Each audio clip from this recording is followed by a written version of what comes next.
ঠিক আছে? আমি আমার একটা সবথেকে বড় ভুল কি ছিল, আমি তোমাদের সিলেবাসটা কমপ্লিট হোক তারপরে এসব ফিক্স করব, এসব টাইম টেবিল ঠিক করব। কিন্তু এই চিন্তাধারাটা করতে যাওয়া শুরু করি, রেজাল্ট পাই না। সিলেবাস কমপ্লিট সব কিছু পারি, অথচ তাও রেজাল্ট পাচ্ছি না। তো হ্যালো, জয় হিন্দ বন্ধুরা, কেমন আছো তোমরা সবাই? আশা করি সকলে ভালো আছো। তো ভাই একটা মানে দাদা আমাকে জিজ্ঞেস করছিল যে ভাই তোমার টাইম টেবিলটা কী ছিল একটু বলো, এবং তোমার মক টেস্টের ফাইনাল স্কোর কত, একটা স্ক্রিনশট ছোটো দেখাও, ঠিক আছে? তো দেখো, আমি ফাইনাল স্কোর দেখাচ্ছি না, আমি একটা নর্মালি মক টেস্ট দিয়েছিলাম কথাটা বলার পরে, তারপর একটা স্কোরটা তোমাদেরকে দেখাচ্ছি, স্ক্রিনের উপরে শো হচ্ছে, দেখো। তো এটা হচ্ছে আমার ফাইনাল মক স্কোর। তো এটা মক টেস্টটা কোথা থেকে দিয়েছি আমি লাস্টে বলছি। তো প্রথমে শোনো, এসএসসি জিডির জন্য যদি তুমি ভালো মতন প্রিপেয়ার্ড নাও, ঠিক আছে, প্রথম অ্যাটেম্পটে মানে ফার্স্ট অ্যাটেম্পটে এতটুকু স্কোর করা কিন্তু যে মানে এতটা ইজি না, ঠিক আছে? আমার জন্য এতটা ইজি ছিল না। তো আশা করি তোমাদের জন্যও এতটা ইজি না। যারা যারা মক টেস্ট দিচ্ছ, রেজাল্ট দেখছো, যারা ফার্স্ট 2026-এ প্রিপারেশন নিচ্ছিলে বা 27-এর জন্য প্রিপারেশন নিচ্ছ, ভিডিওটা শুধুমাত্র তারাই একটু মনোযোগ দিয়ে দেখবে, ঠিক আছে? আমার প্রিপারেশনের আসল রহস্যটা কী ছিল তা আমি তোমাকে বলি। যে এসএসসি জিডি মানে আমি কম্পিটিটিভ এক্সামের ফিল্ডে নামি হচ্ছে 26-এর, ঠিক আছে, সরি 2025-এর এন্ডিং থেকে, মানে এন্ডিং না, আগস্ট থেকে, ঠিক আছে, 2025 আগস্ট থেকে আমি এই ফিল্ডে নামি। কিন্তু ভাই একটা কথা, জিনিসটা ঠিকই যে ফিল্ডে নামার পরে আমি অনেক প্রবলেমের মানে সম্মুখীন করতে হয়েছে, যে পরপর, ঠিক আছে, মানে ফিল্ডে তো নামি, ঠিক আছে, তারপর প্রথমত বুঝতে পারছিলাম না ক্লাস কী করবো, দ্বিতীয়ত বুঝতে পারছিলাম না প্র্যাকটিস সেট কীভাবে করবো, তৃতীয়ত কোনো রুটিন ফিক্স ছিল না, চতুর্থ মানে আমার কোনো টাইম টেবিল ঠিক ছিল না, কোনো কনসিস্টেন্সি ছিল না, মানে এরকম অনেক প্রবলেম পরপর ফেস করতে হয়েছে। যার কারণে কী হয়েছে, যে ভাবতাম যে হ্যাঁ, যখন আমি মানে একটু ভালো মতন সিলেবাসটা কমপ্লিট হোক তারপরে এসব ফিক্স করব, এসব টাইম টেবিল ঠিক করব। কিন্তু এই চিন্তাধারাটা করতে করতে আমার অনেক বেশি লেট হয়ে যায়। আর বড় কথা যেটা হচ্ছে সেটা মানে এই চিন্তাধারাতে মানে এরকম যদি তুমি মাইন্ডসেট নিয়ে আসো যে হ্যাঁ, আমার সিলেবাসটাকে কমপ্লিট হোক তারপরে আমি সবটা দেখছি, ঠিক আছে? আমার একটা সবথেকে বড় ভুল কি ছিল আমি তোমাদের বলি, যে আমার হচ্ছে মিনি মকগুলো দেওয়া হয়নি, ঠিক আছে? যখন আমি সিলেবাসটা মানে পড়তে থাকি, যখন আমি পড়াশোনাটা চালিয়ে যেতে থাকি না, তখন কিছু কিছু সময় তখন অনেকেই আমাকে অনেকভাবে বলে যে ভাই তুই সিলেবাসটা করছিস, এখন মক টেস্ট দিস না। আবার কেউ কেউ বলে যে আমি নিজে প্রিপারেশন নিয়েছি, তোকে বলছি যে তুই যতটুকুভাবে করেছিস, ঠিক আছে, মানে যতটুকু কমপ্লিট হয়েছে অতটুকু একটা মক টেস্ট দে, ঠিক আছে? মক টেস্টগুলো ঘাটা শুরু কর। মক টেস্টগুলো ঘাঁটতে থাকলে সবথেকে বেশি উপকারিতা পাওয়া যায়। অ্যাকচুয়ালি আমি তখন কার কথা শুনবো না শুনবো, তখন ফিল্ডে নতুন, এখনও মানে সেরকমভাবে যেহেতু এখনও সেরকম নলেজ নেই, বাট আমি তখন কার কথা শুনবো না শুনবো সেটা কিন্তু মানে খুব বড় একটা মানে দ্বিধার মধ্যে ফেলে দিয়েছিল, ঠিক আছে, আমাকে। তো তারপরে কি করলাম, যে আস্তে আস্তে মানে সিলেবাসটা মোটামুটি কমপ্লিট হওয়ার পরে আমি মক টেস্টে হাত দিই। তখন হাত দিয়ে আমার মাথাটা এখানে গ্রাউন্ড মারে, ঠিক আছে, মানে ঘুরান মারে। কেমন ঘুরান মারে? যখন দেখি যে হ্যাঁ, অ্যাকচুয়ালি সিলেবাস কমপ্লিট করা আর মক টেস্টের মধ্যে অনেক পার্থক্য আছে। কেমন পার্থক্য? আমি যদি প্রথম থেকে মক টেস্টগুলো ঘাঁটতে থাকতাম, আমি অ্যাকচুয়ালি কোনো মক টেস্ট তখন পর্যন্ত ছুঁইও নাই, ঠিক আছে? মানে সিলেবাস যতক্ষণে কমপ্লিট করছিলাম না, আমি তখন পর্যন্ত কোনো মক টেস্ট ছুঁইও নাই। তো না ছোঁয়ার ফলে আমার সাথে কি হয় যে আমি যে ভাবছিলাম যে হ্যাঁ, মক টেস্ট সিলেবাস কমপ্লিট, এখন মক টেস্টে যথেষ্ট নাম্বার আসবে, বাট সম্পূর্ণ রং ওয়ে, রং মানে চিন্তাধারা, ঠিক আছে, সম্পূর্ণ ভুল চিন্তাধারা ছিল আমার জন্য। তো তারপর আস্তে আস্তে মক টেস্ট দেওয়া শুরু করি, রেজাল্ট পাই না। সিলেবাস কমপ্লিট সব কিছু পারি, অথচ তাও রেজাল্ট পাচ্ছি না। টাইম মেনটেন হচ্ছে না, টাইম যাচ্ছে বেশিতে, কোনো সময় টাইম হয়ে যাচ্ছে কমে। তো সেই মানে পরিস্থিতি, মানে সেই যে পরিস্থিতিটা ছিল, সেই পরিস্থিতিটা খুবই ডিফিকাল্ট একটা পরিস্থিতি ছিল।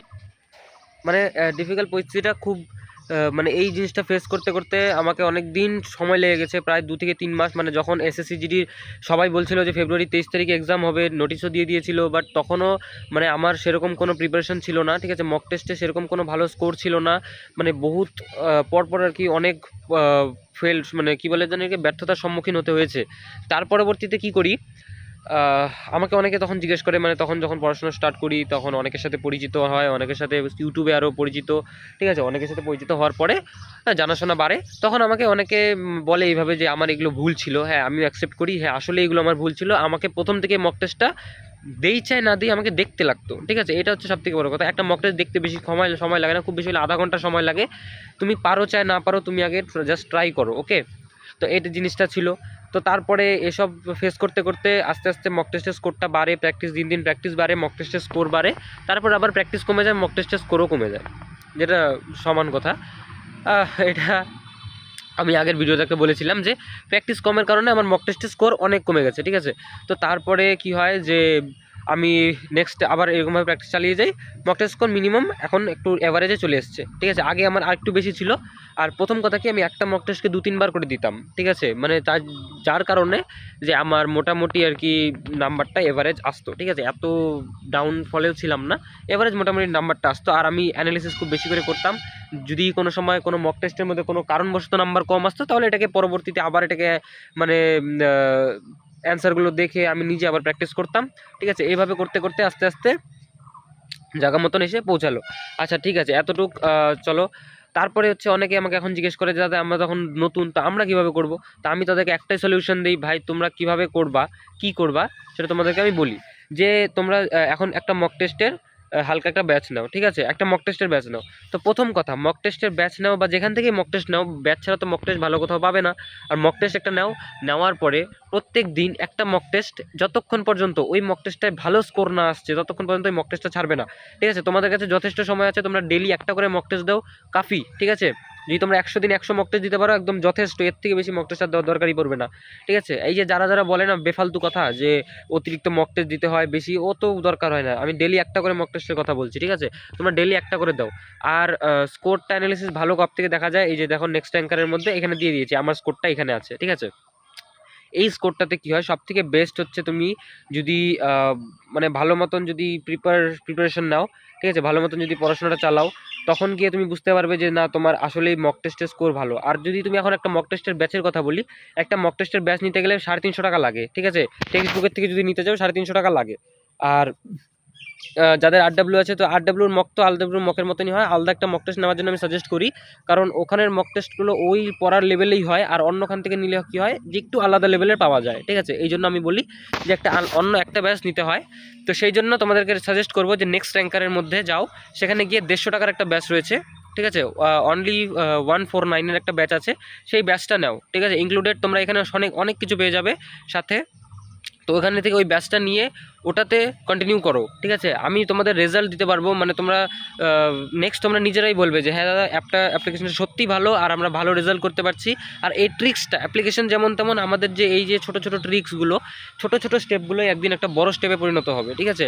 মানে মানে কী বলবো, একবারে তুমি বড় স্টেপে যেতে পারবে না, ছোটো ছোটো স্টেপ নিবে, ছোটো ছোটো কাজ করবে, তারপরে না একবারে একটু বড় জায়গায় যেতে পারবে। তো এই জন্য বলছি যে তোমরা এই জিনিসটা করো, আশা করি তোমরা সবাই মানে সাকসেস রেটটা তোমাদের বেশি থাকবে, ঠিক আছে। তো একটা কথা বলে দিই, যারা যারা এখন পর্যন্ত আমাদের হোয়াটসঅ্যাপ চ্যানেলে জয়েন হয়নি বা হোয়াটসঅ্যাপ গ্রুপে জয়েন হয়নি, আগে ডিসক্রিপশানে লিঙ্ক আছে, হোয়াটসঅ্যাপ চ্যানেল, হোয়াটসঅ্যাপ গ্রুপে জয়েন হও। এবং নেক্সট র্যাঙ্কার অ্যাপ্লিকেশনের যে মানে যে আমাদের যে অ্যাপ্লিকেশনটা, ঠিক আছে, যে অ্যাপ্লিকেশনটা তোমাদেরকে বললাম যে মক টেস্টের জন্য, সেই অ্যাপ্লিকেশনটা তোমরা পেয়ে যাবে, ডিসক্রিপশানে লিঙ্ক আছে, সেখানে যাও, সেখানে গিয়ে কিন্তু তোমরা সেটা নিয়ে নিতে পারবে, ঠিক আছে।